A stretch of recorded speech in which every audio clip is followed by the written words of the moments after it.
when he was getting that kidney, he was going to think he was funnier, he was sassier, he was cockier, he was always going to be right. And she goes, so now when he acts like that, he says it's all my fault. Oh, that's fantastic. I love that.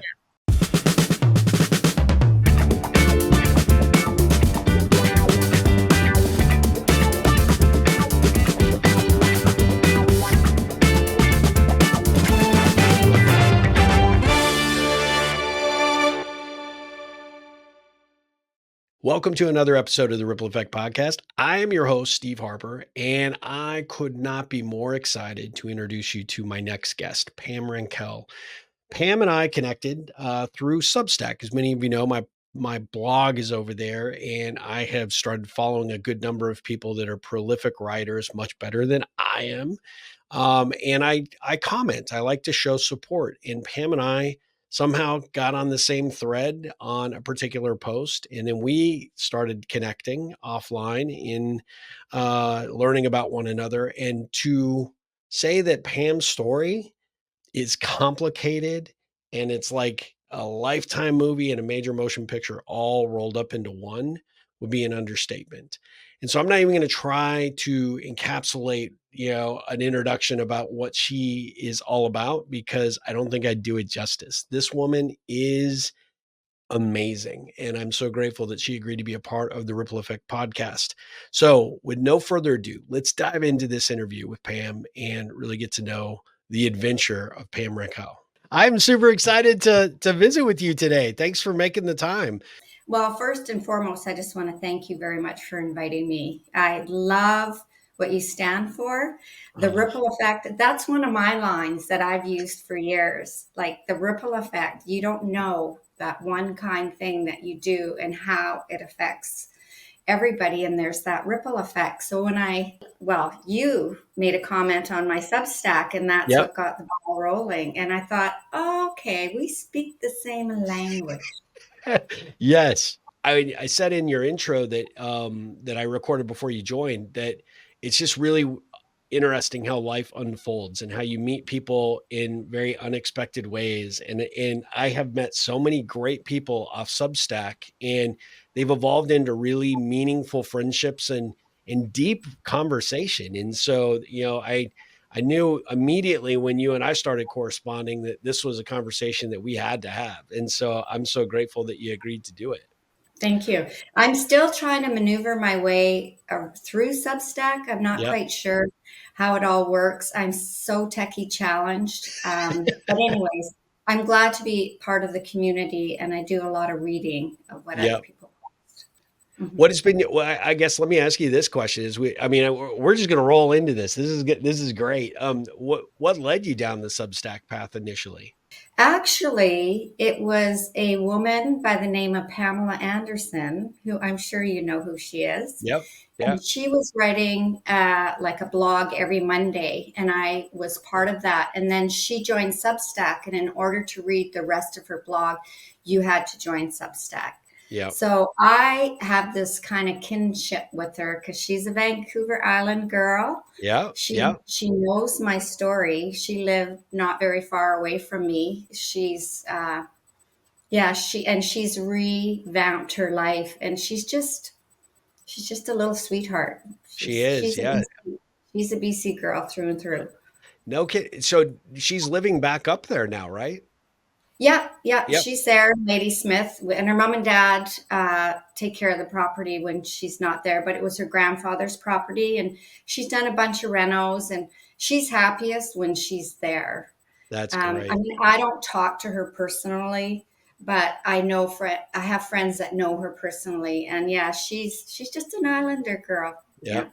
Down to earth, always sweet and Hmm. very approachable from what I've understood. Hmm. Yeah. Which I understand that's kind of a thing for you BCers, right? We're nice people. I love that.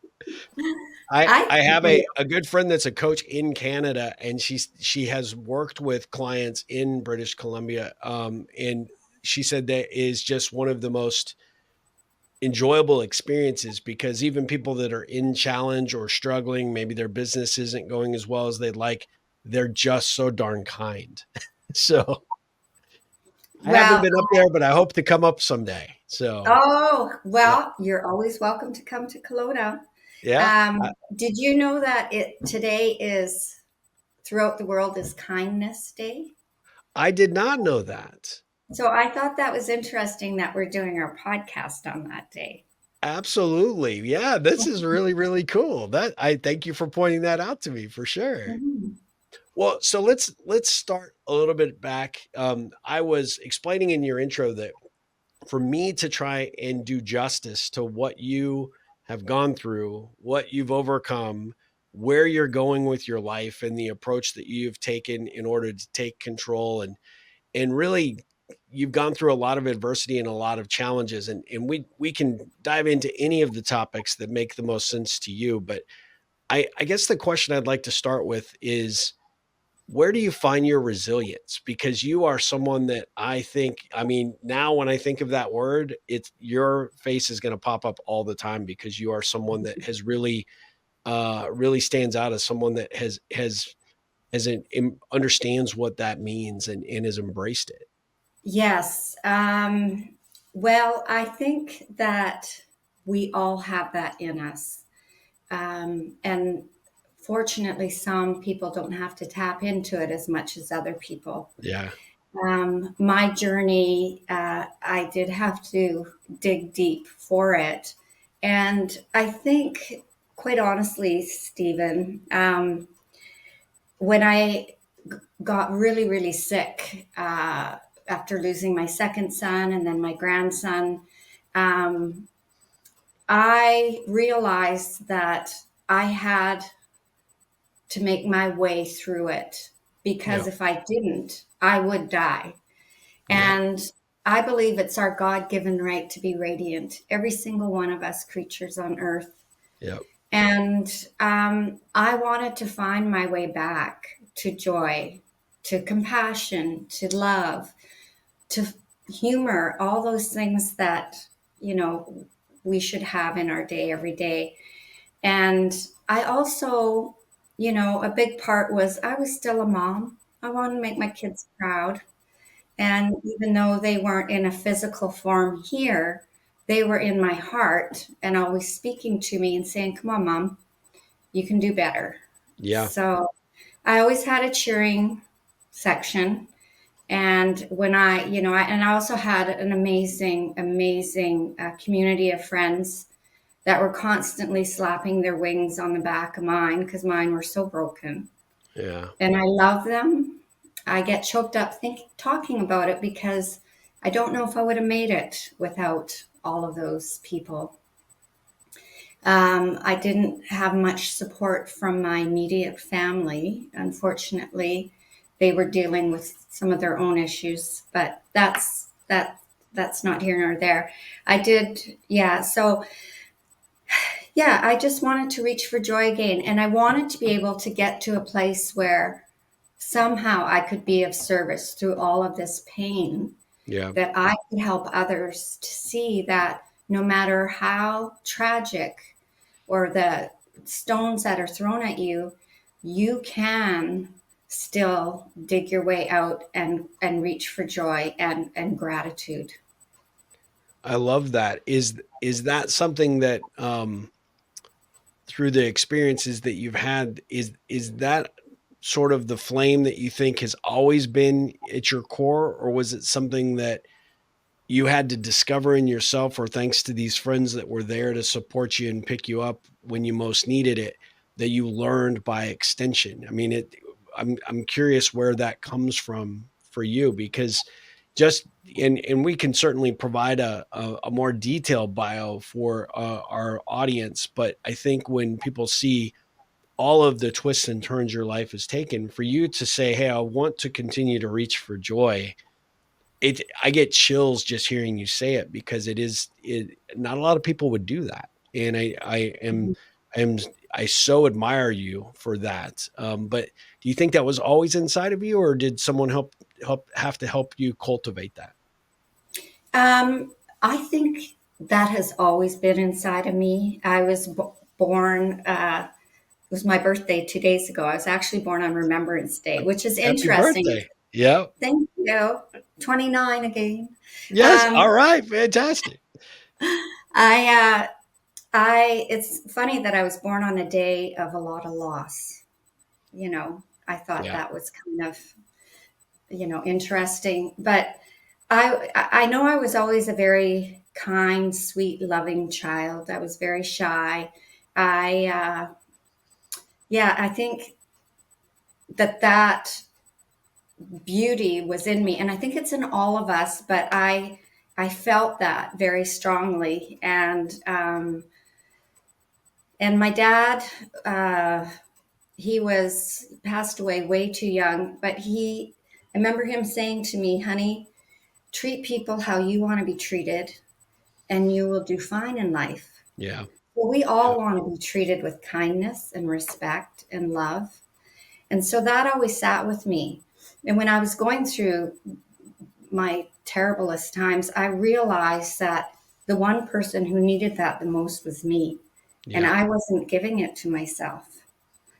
And I could feel my dad, saying, "Come on, honey, you know what you need to do.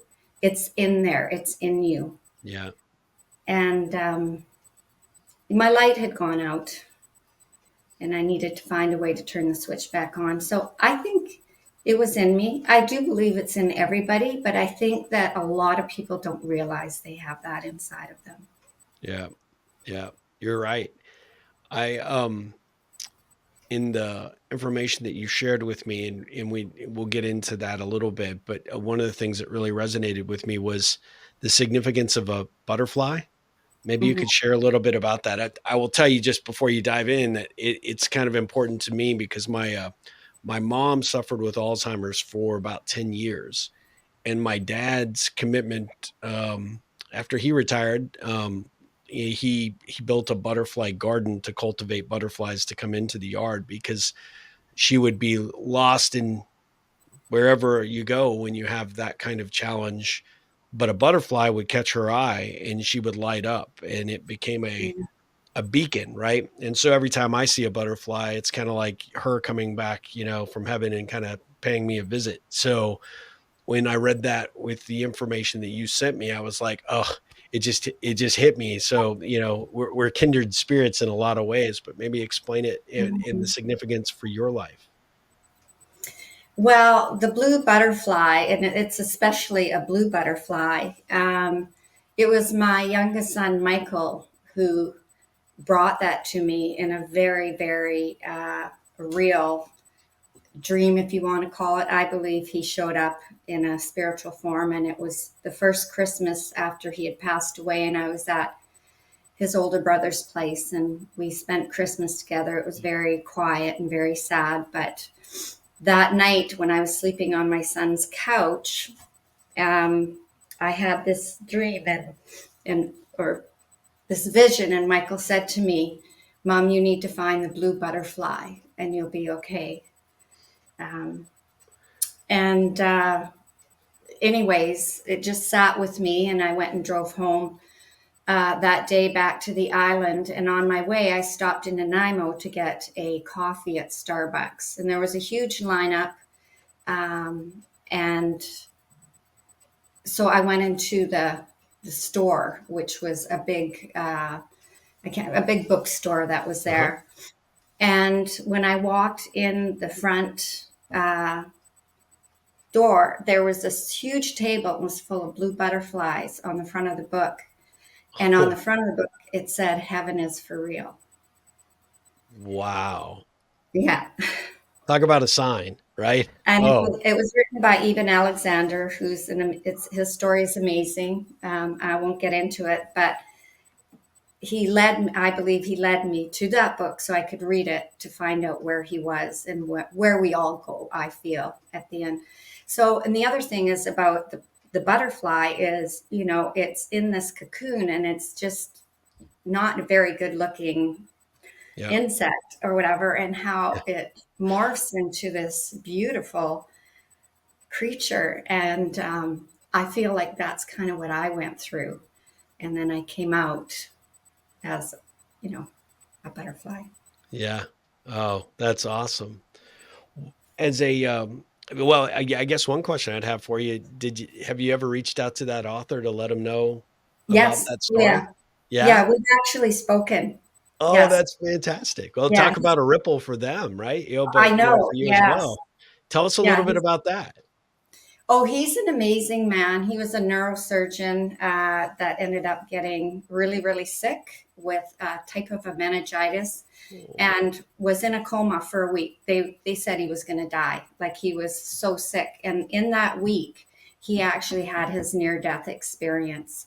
And when he came back, they can't believe he survived it. He came back. He lives a full life now. He should not have survived, but wow. he remembers everything that happened to him. And he came back. He's not a neurosurgeon anymore. He talks about this in his written books, and about the reason why we're all here. And it's in the name of love. And I Yeah. already knew that because I had a near death experience when I was in my 40s, and I touched in on that a little bit. Yep. So I was already quite experienced in reading about all of this sort of thing. And I sent him a letter just telling of my experience. I think it was an email, it wasn't a letter, an email. And he wrote me back thanking me Oh. so much for sharing my experience. And yeah, he wasn't surprised at all by my story.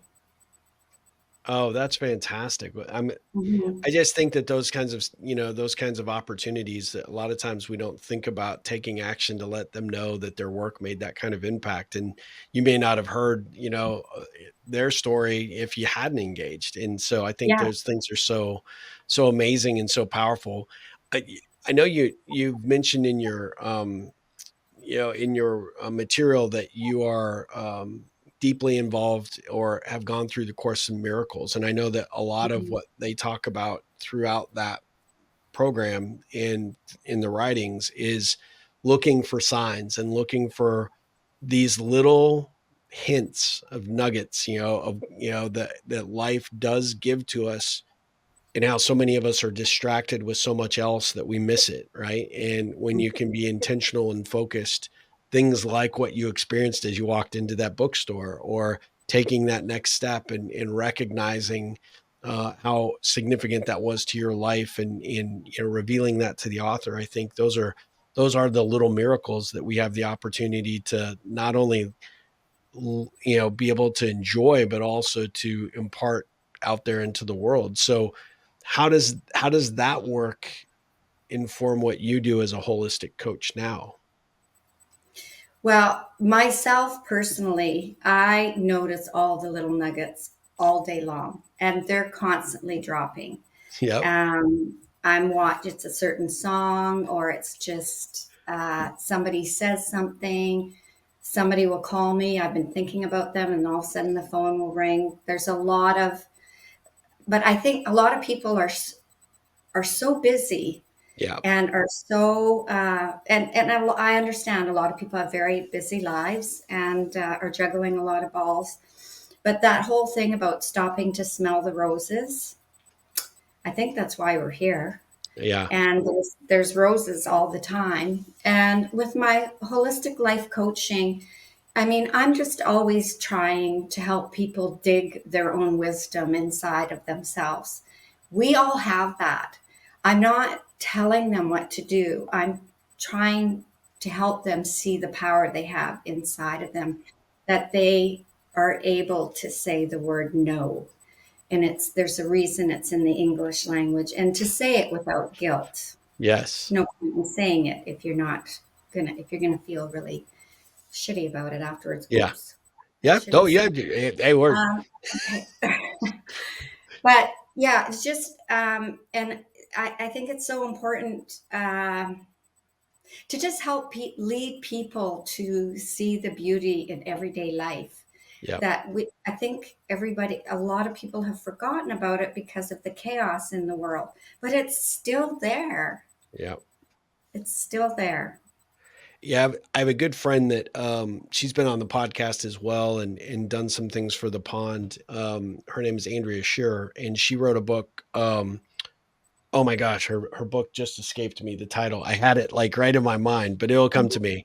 But she wrote a book about different ways to embrace wonder. And she looks at these very similar, right? These are miracles and opportunities to really look at the beauty of what life is giving us. And we have a tendency to look always towards the negative, or we allow our time, energy, and focus to be distracted. And one of the things that she said she really enjoys doing is these wonder walks, right? She goes out into her neighborhood and she looks at things through a different angle or a different lens. And she captures some things in through her camera or through her phone. And but she looks for the wonder in everyday life. And Mhm. her point, and what made me think about that and what you said, was you have to be intentional about that. And so many of us don't have the guidance or even the fortitude or the forethought to think about doing those things, because we let life happen to us as opposed to experiencing life that is happening around and for us.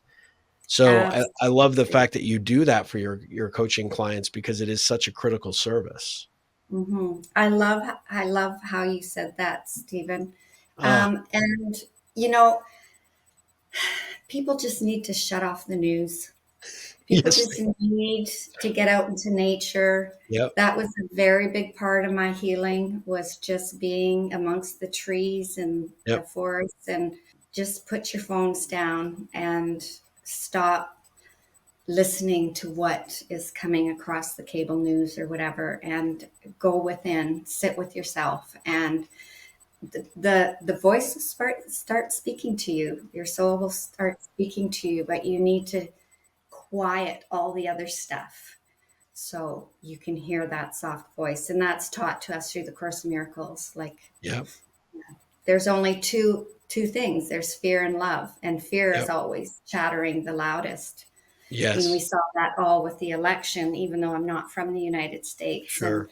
I feel sorry for so many people that are so fearful, because they don't need to be. Yeah. I think, it is something that we it becomes almost too easy to fall into fear, as Mhm. opposed to the alternative, Oh, yeah. because everything in today's world seems to be so negative, right? Like you said, the media, social media, especially, Yeah. the the real strong sense for us to compare ourselves to other people. I was on a call just earlier today with someone who was really struggling with, I'm starting a business. They think they should be at a different level. And I said, well, where do you think your um, comparison of where you should be in terms of your level of achievement or what you've done this year in this new venture, where do you think that comes from? And they were like, well, I follow these people that are doing certain things in the same kind of industry, and I kind of benchmark off of what they're doing. And I said, what if you stopped looking at them and Mhm. started looking at what you've accomplished? You left a corporate job, you started down a completely new career path. There's always stress and frustration when you're an entrepreneur, because you know what you have to offer to the world and they don't know yet that they need it. But how Mhm. exciting is that for you to be at this point? But if you're always looking at comparison, right? They say that, comparison is the thief of joy. When you're always looking at trying to chase something else as opposed to really being in presence and focused on what you're doing today, do you think you're helping yourself or hurting yourself? And you could just see it. Like, they did not recognize at all that they were falling into this trap of comparing themselves to someone that's already been in this business or this industry for several years, right? So to do that, it's a fool's errand. And I think in a lot of respects for folks that you probably work with and people that I work with, a lot of times it comes down to those things. What are we allowing in, and how much Mhm. of the negativity is really winning, right? And Mhm. taking over, whether it's where we feel like we are in our careers, whether we feel like where we are with our relationships, or whether we're up to the challenge of taking on that next goal or objective in the fear of, well, I mean, what if it doesn't work? Or what if I lose all my money? Or what, all the bajillion things that could happen. It's just interesting that, there's just this emphasis, so much on the emphasis on the fear factor and in the negative downsides, that it almost holds people so far away from what their potential Oh, could yeah. be. That's so Yeah, frustrating. absolutely. I remember listening to one of your podcasts, and you were talking about don't wait till it's exactly perfect, or don't wait till you've got it all. Just get it out there, and then you'll get feedback on it. But just jump in the deep end, get it out there, get going. And I really enjoyed that podcast. Oh, But thank you. there's so much fear that people have with everything, and I think a lot of people don't realize that how many choices they really do have every Yep, day. absolutely. Mhm. What attracted you to this work, and how does that bring joy to your life and tick your box? Well, it brings a lot of joy to my life. I'm so grateful for it. I was aware of the Course in Miracles years ago when I started reading Melody Beattie, love her, Oh, Marianne yeah. Williamson, Wayne Dyer, Yeah. Alan Cohen, all of those people. They all spoke with so much kindness, and especially Melody Beattie. She'd gone through addiction, she'd gone through abuse, trauma, she'd lost her son in a bad skiing accident. Yeah. And I could just she just resonated within me. But I never looked to see what A Course in Miracles is about. But I followed these people, and I love the way Sure. they live their life. And then after I finally started getting my feet back on the ground through all of my grief, I really started looking deeper into the Course in Miracles and following it. And then I took my holistic life coaching program through Alan Cohen. It was a 6 month program, and he's an amazing person and has wrote many books and is a world renowned life coach. So I had a really good mentor, and I just incorporated into my day every day. And it's just simple. It's just show up and be kind and be loving to the person standing next to you in the lineup, or, you know, stand for an extra 10 seconds and hold that door open for that person running across the parking lot, or ask somebody how they're doing for the day and really look in their eyes and mean it, Yes. and don't be in such a rush. Just take that time. I think it's really simple, but I think it is as well. I feel like many of us have never been taught or cultured to do it, and I think that there is such a huge, huge benefit to doing it. Not only do you feel amazing in the moment, I call it a ripple. I say the people that are supposed to be in yes, your life show up at exactly the time that they're supposed to. yeah. But if your head is buried in your phone, or you're avoiding eye contact, or you just want to get that latte and move on, right, to the, with your day, you may miss, the greatest connection, the greatest opportunity possible.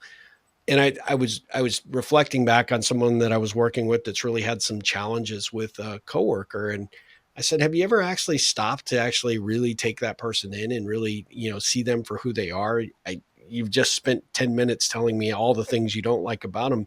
What's Mhm. one thing that you could pick right now that you would like about them?" And they were Mhm. really taken aback because I don't think they'd ever looked at it through that lens. And I said, Mhm. find the one thing that really stands out in your mind about that person. And then when you see them tomorrow or on Monday, tell them how much you appreciate that about them. You don't have to make a Mhm. big deal about it. You don't have to sit there for an extended conversation, but just say, you know what? I was thinking about the things that I admire about our coworkers, and I was thinking about you specifically, and I just wanted to share this. No reason for to get into conversation or make Mhm. it weird, but yeah, I just wanted you to know that. They called me after they did Mhm. it and said that this entire situation felt like it turned Mhm. around in an I instant, believe right? that. Those Mhm. things just give us the opportunity to really, to what we were talking about earlier, fully participate in life and be a part of something that is bigger than ourselves. But we have to sort of be willing to dive in, like you said earlier, to the deep end of the pool and give it a try. Mhm. And I'm very well aware that a lot of people, have a lot of struggles they're going through, whether it's depression, clinical depression, or deep grief, and so many losses, and just all different things. And they would probably look at this and go, huh, well, Easy for you. Yeah, easy right. for you. But Yeah. I honestly, with my life coaching, I might not have been taught in a university, but I've been taught in life. And I'm Yeah. not blowing smoke up anybody's ass. I have Yeah. been in the trenches. I know Yes, you what have. deep grief is. I know, what addiction was and abuse and trauma. I know all that stuff. So I I understand the depths of all of that. And so I just want to try to lead by example and say, you can do it. You can. Yeah. Hmm. Well, you are without question someone that I feel eternally grateful that you've crossed my path and that we are going to build this into an even deeper friendship. And you were the authentic version of yourself from day one, right? And I love that because you really authenticity is hard to come by these days, and you are truly authentic in what you do and what you've been through, the challenges that you've overcome, and how you're leveraging that to inspire not just your clients but the world in general. Tell us a little bit about, you sent me this really amazing write up. And Yeah. I mentioned in your intro that I think, this could be like one of the coolest Lifetime movies or a major motion picture, right? And Mhm. because all the twists and turns you've gone through, it's kind of hard to fathom just how challenging it's been. But it reads like an adventure. And I know you're trying to get this, into a larger audience. And so tell us a little bit about that. Well, it all started happening. It's actually 2 years ago next week that I donated that kidney to a young man. And Yep, when that story came out in the provincial papers, and then the global news got hold of it, and I was on TV, and then a production company got hold of me and wanted to do my life story. They were doing true life stories. And so I've been working with a screenwriter, Heather Hale, who's amazing, and Randy Lennon from Lennon Productions. And they are in the process of writing like not a movie. There was too much for it to just be a movie. So they're sure, doing so many episodes, and I don't quite know how many there are. And they're in the process right now of promoting my story to different, production companies or networks. I'm not quite sure how that all works. There's a lot of sure. moving parts to all Yeah, of it, but it's been very cathartic for me reliving everything. It's been a lot of work, and it's been very difficult at times, but it's been very good. And we've actually got the pilot written. And then there's that 3-page synopsis that yep. is kind of like a big blah of it all, just in 3 pages. And it was a lot. I thought, oh gosh, when I send this to him, I wonder if he's going to think, oh, that's a lot. Oh, no, I did not think that, and it left me wanting to know more, which I was even more Right. excited about the interview, right? And so I think that, Mhm. because it's a teaser, right? Right, it's a teaser document for what they're trying to put out there and to get the attention, whether it's, Amazon Prime or Netflix or Mhm. somebody that is gonna invest in the episodic approach to telling Mhm. your story. I mean, how does that feel that, not only, that you've been able to get to this point in your life, but that you have people that see this and want to tell that story to a much wider audience so that, people can can learn from what your experience has taught you, but also be inspired by it. Well, that's just it right there, Stephen. My screenwriter, when we first met, she said, if you were to watch your story, and we made it, what would you want people to take away from it? And it was really simple for me to answer that. Yeah, And I just want people to see that um, no matter what has gone on in your life, how many tragedies or whatever it is, you can pick yourself up and you can live a joyful life. And you don't have to be the victim all of your life. And you can touch other people's hearts through your own story. And I think that a lot of us should be doing that. Like when I donated this kidney to this young man, yeah, and And a lot of people said, "Why are you doing this? This is a stranger. You don't even know him." And I said, my answer was, "Why wouldn't I?" Sure. You know, and I wanted people also to see through the story that how you can easily give a kidney and still live a full life. You can save somebody's life and still live a full life. What a gift that is. Oh, And there's yeah. a lot of awareness that would be brought to the public through my story, too. So I think, yeah. And if you're sitting at home complaining because you broke a nail and you watch my story, you might want to get up and do something of service that day, whether Yes. that's get your fingernail fixed, whatever, but do something other than sitting on the couch and complaining and saying, Yeah. poor, poor me. Yeah.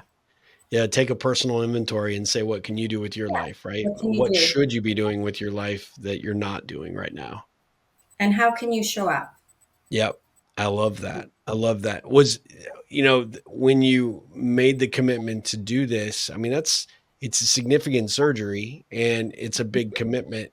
What was that like? What was that experience like? And did you actually get to meet the person that you donated the kidney to? Because I know here in the US, they don't often allow that to happen. So I was Oh, curious. Yeah. yeah. No, we're like family now. Oh, He's, that's yes, awesome. he's Love like that. my child because he's got my kidney in him. So, Yep. um, so I read about it was just random. I was on my desktop at home and I never go on my desktop to read anything. And somehow this story showed up. I don't even remember. And I read it and I felt my youngest son, Michael, who had passed away 10 years earlier, literally running around me in circles, going, "Come on, mom, give this guy your kidney." Wow. And I even felt him saying to me, "You want to lose weight anyways? Come on, mom, let's do this. Come on, rah, rah, rah." And, um, and I found myself just typing and saying, "Can I help?" And it took a while, and they got back to me. And then I found out he was also from the Okanagan, and I read his story, and he was very, very sick.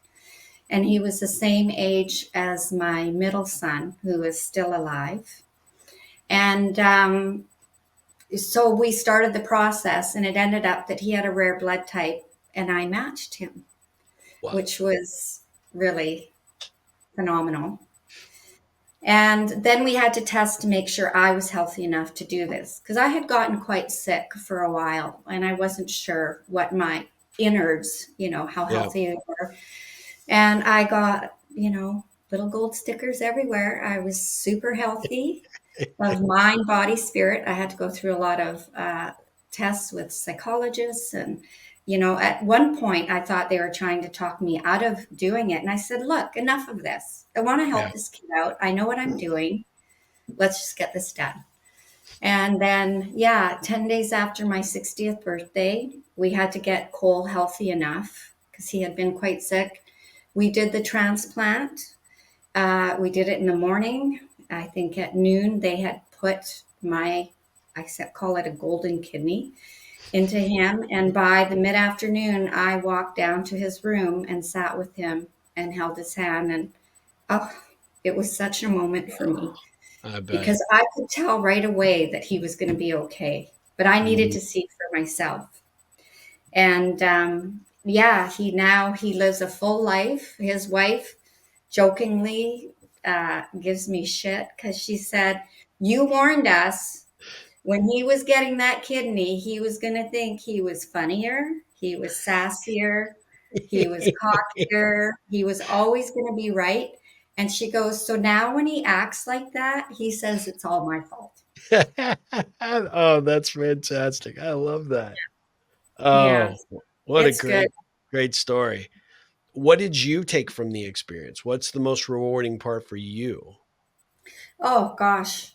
I think the biggest thing, Stephen, was, and I said this in my interview on Global News, it really helped to heal my heart because I couldn't save my own children, Yeah, excuse me, but I could save somebody else's. yeah, And I could save them from going through what I went through. And that was huge to me. yeah, I mean, I feel I've saved his life. He has a full life now and a good life. Um, but the biggest, of course, that's me making it all about me again. But it really helped. It helped my heart to heal a lot too. And I felt like I really made my boys proud. Well, it should be about you, and you did make them proud. You make all of us proud, and we're grateful to know you. I mean, you are an inspiration to those of us that see and feel what you did, the magnitude of it. So I'm grateful to have the opportunity to extend this story and tell more people about it because I think Mhm. they are going to be interested and want to know more about you. And so I love that. I also just the thing I think that when I think about what you've done and what you've gone through, I mean, the word hero, it gets overused, but it's not understated here. You really are the embodiment of that word. And I know without question this young man feels it, but I think, you know, your kids are looking down at you and thinking it and feeling it. And I know the people that your friends that have been there to support you through thick and thin feel it. And I do it and our audience will as well. Uh, Thank you so much. That's a really big word. I don't feel that way. I feel it's just my journey, Yeah. but thank you for that. Yeah, of course. Well, so I could talk to you all day long, but I want to be respectful of your time. I always like to wrap these sessions up with a few fun ripple connection questions if you're okay with that. Sure. So, if you weren't living in this amazing place in British Columbia, where else might you like to live in the world? I would probably like to live back on Vancouver Island, where I Okay. went for 7 years. A few years after my youngest son's accident, I went to the island because I just wanted to be in the forest, and the forests there are so beautiful.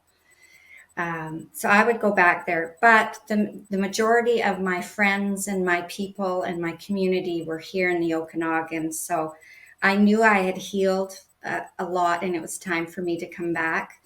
And I love being back home here. I lived for 20 years in Peachland. I had a log house in the forest that I raised my children Uh, and it was a lot of quadding and dirt biking and snowmobiling and all that stuff. So it was beautiful. yep. But if I was not here, I would go back to the forests of Vancouver Island. I love that. I love that. What is the next 10 years of your life look like? What would you like to see yourself accomplish? I just hope that I continue to be of service and to touch other people's hearts every day, whatever little thing that is. To show up with kindness every day. I don't have these really big, grandiose plans. Continue to be a life coach. Um, just to be my own best friend, take really good care of myself because there's a real big ripple effect to that. Yep. Yep. Um, yeah, just show up in life and be surprised every day with what's going to come your way. I mean, I wake up with so much gratitude every morning that I just woke up and just help people out, be there for my friends and my family. And, I can't save the world. That's a pretty big statement. But the reason we connected, that ripple effect that we have by Yep. just showing up in little ways can amount to very big ways. And I do hope that eventually my story does make it uh, to the screen so a lot of people can see it, and I hope it touches their hearts and helps them to maybe lean more towards love in their life and away from fear. I love that. I love that. So when you think about let's say your clients or maybe just one of your good friends, if you could hear them say one thing about you, what would you love for them to say? Or what would you love to hear them say? That she showed up with a kind heart and love and laughter and joy. Yeah. Oh, that's great. If if there was a billboard that everybody could see and you could put any message out there for them to drive by every single day and think about, what would that message be? Well, I have a T-shirt that says it, and it Oh, all just, right. and I think you probably know what I'm going to say. It just says, "Be kind. Yep. Just be kind." Yeah. You I love never that. know that person who could have snapped at you, or there's some road rage going on. You don't know what they're going through. Maybe that Yep. person that's driving erratically or whatever has a child laying on the seat beside them and is choking to death, or they're rushing to the hospital because something has happened. And we don't know what's going on. And a lot of times, when that person reacts with unkindness, you can diffuse it so quickly by just Yep. responding kindly. Yep. Yep. Oh, I love that. I love that. Last Mhm. two questions. When you hear of the term or hear the term ripple effect, what does the ripple effect mean to you? Oh, well, it's the action put in place by yourself that day. And there can be many of them throughout the day. You might be saying hi to somebody walking across the parking lot, and they might be living alone and nobody has even acknowledged them for weeks, and that could make their heart beat a little bit faster and think, somebody noticed me. Yep. You don't even know what your ripple effect will be, and you don't have to know. You just need to just make all these little efforts all day, and believe me, there will be huge ripple effects from that. Yep. Yep. Oh, that's a beautiful answer. I love that. Pam, what ripple can I create for you? You always ask me this, Stephen. um, you know what? The ripple that I feel you've created for me is just okay. The ripple specifically for today, are we talking about? In general, what ripple could I or someone who might watch this episode or hear it on the podcast platforms, what ripple Um, do you need that any of us could help you with?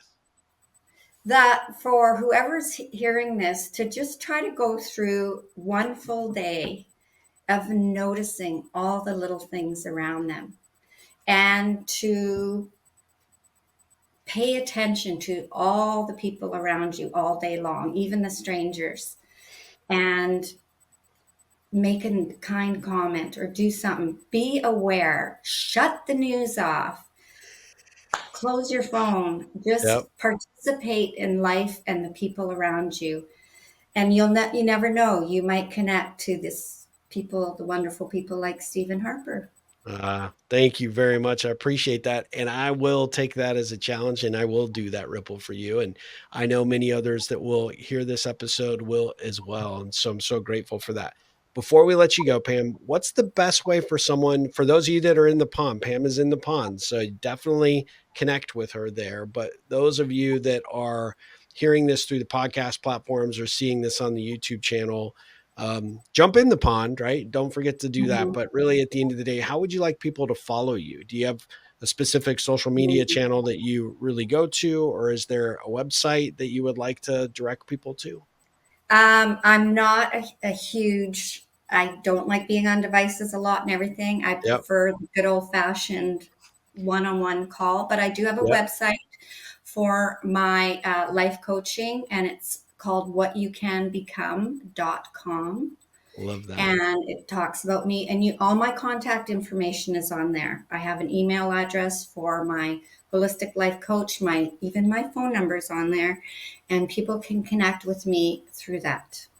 Excellent. Well, whatyoucanbecome.com. Be sure to check that out. And Pam, thank you so much for the time today. You are a true inspiration, and I am truly, truly thankful that our paths have crossed. And I can't wait to see where this friendship ripples onto. So ripple on.